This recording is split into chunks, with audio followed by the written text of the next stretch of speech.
నీటి భద్రత, water security. నేను ఎన్నోసార్లు చూశాను. కొంతమంది ఎగతాళి చేశారు ఒకప్పుడు. నేను ఇంకుడు గుంతలు అంటే ఇంకుడు గుంతల వల్ల లాభం అనే ఎగతాళి చేసిన వాళ్ళు కూడా ఉన్నారు. కానీ ఈ రోజు మీరు చూస్తే చాలా గర్వంగా చెప్తున్నా, ఆనందంగా చెప్తున్నా, తెలుగుదేశం పార్టీ చేసిన కృషి వల్ల రాష్ట్రంలో నీళ్లు సమృద్ధిగా ఉండే పరిస్థితి వచ్చింది.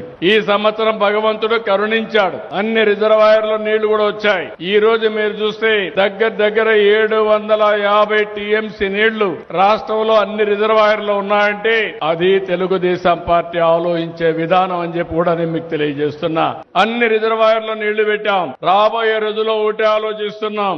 ఆంధ్రప్రదేశ్ రాష్ట్రానికి కొన్ని వనరులున్నాయి. గోదావరి, కృష్ణ, పెన్న, వంశధార నదులున్నాయి. కానీ కొన్ని నదులు విపరీతమైన నీళ్లు వచ్చే పరిస్థితి వస్తుంది. గోదావరి మీరు చూస్తే దగ్గర 3000 నుంచి 4000 టీఎంసీ నీళ్లు సముద్రం లేకపోతున్నాయి. అక్కడి నుంచి ఒక 500 టీఎంసీ నీళ్లు నదుల అనుసంధానం ద్వారా అన్ని జిల్లాలకు తీసుకుపోగలిగితే ఇంకా కరువు అనే మాట రాదు. అందుకే మీరు ఒకసారి చూసినప్పుడు 2014లో ఆ రోజు గోదావరి నుంచి కృష్ణా నదికి అనుసంధానం చేశాం పట్టసీమ ద్వారా. ఈ రోజు ఈ ప్రభుత్వం మళ్లీ ఆలోచిస్తున్నాం. ఎన్డీఏ ప్రభుత్వం గోదావరి నుంచి పెన్నా వరకు తీసుకుపోవాలని, అది కూడా బనక చెర్ల వరకు తీసుకుపోగలిగితే అది రాష్ట్రం మొత్తం బ్రహ్మాండంగా అభివృద్ధి అయ్యే పరిస్థితి వస్తుంది. అందుకని ఇంకొక పక్కన గోదావరి నుంచి నేరుగా వంశధారకు కూడా కనెక్ట్ చేయాలని చెప్పి ఆలోచిస్తున్నాం. ఇది గాని జరిగితే రాష్ట్రంలో నీటి ఎద్దడి ఉండదు. దక్షిణ భారతదేశంలోనే